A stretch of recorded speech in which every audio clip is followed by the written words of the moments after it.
Writing C# script. .NET 10 allows us to write quick scripts using C#. You can do this in a single file. No solution or project files are needed.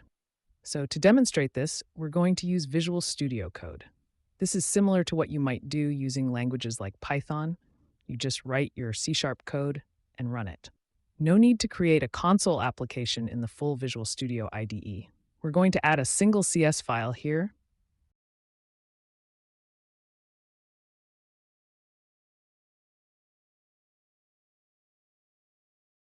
and confirm our language is C#. Then write a line of C#. AI writes this for us.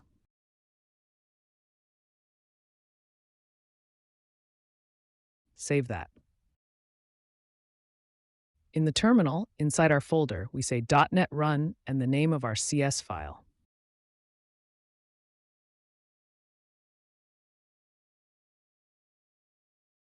Our C# script file is executed.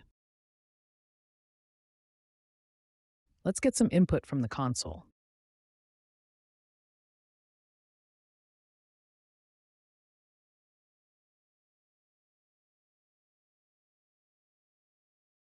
Again, AI writes most of this for us.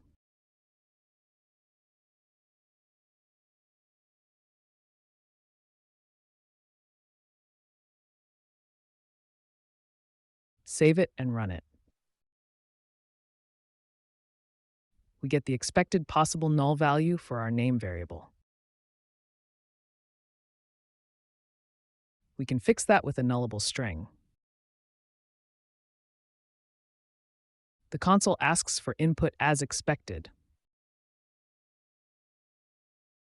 Let's just run this again after our nullable string fix. The warning should now be gone.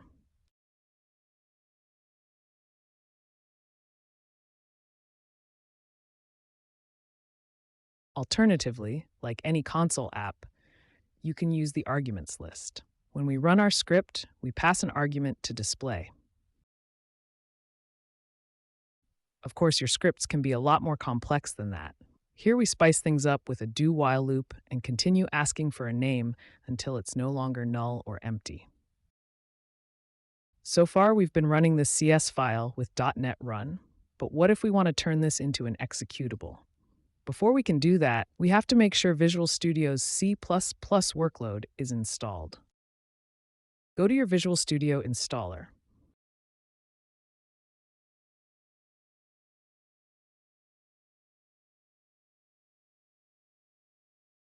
Check that the desktop development with C++ workload is installed.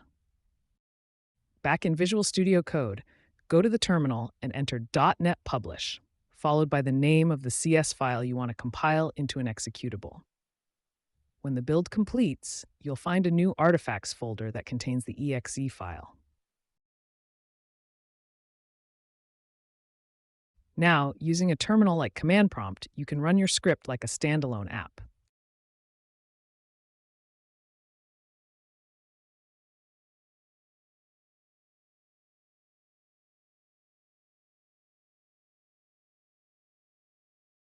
If you want to, you can turn your CS script into a full project using the command .NET project convert, followed by your CS file name.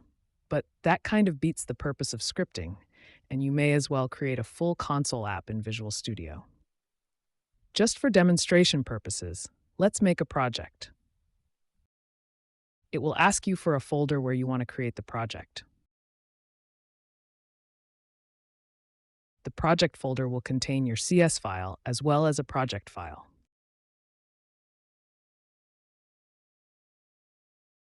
What about NuGet packages? You can use the #package directive to specify a dependency on a NuGet package. The name of the NuGet package should be followed by an @ and a version. Now you can use a using statement to set a reference to the package. On line 19, we use this package to add some markup to the console output, making the name display in red. To see how this affects the project file, we'll convert this into a project with a new folder name. In the project file, you can now see the package reference has been added. Let's step away from the project and get back to pure scripting. In this demonstration, we're going to create a script with multiple files and NuGet packages. First, we created a person class file that has a name property and a constructor method. Take note that the file extension is now CSX, not just CS. We add a program.csx file that will load the person file and use it in its code. Before we can run a pure script like this, make sure you install the .NET Script tool if you haven't done so already. In the terminal, type .NET tool install and set it as global if you like, followed by .NET-script. With that, you can run your multi-file script with .NET Script. To add a NuGet package, we're going to use the #r directive. Again, you'll have to specify the NuGet package name and its version. The difference between #r and the previous #package directive is that #package is more an entry in the manifest, and you still need a using statement to reference it.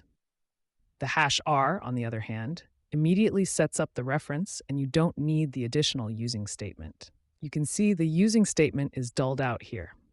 In line 8, we use the NuGet package to mark up our console output. If you have more NuGet references, you can create a dependencies file and drop them all in there.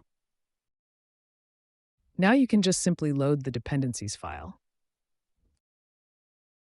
Thank you for watching our video. For more tutorials on C#, click subscribe. Give us a like so the video can be visible to more people.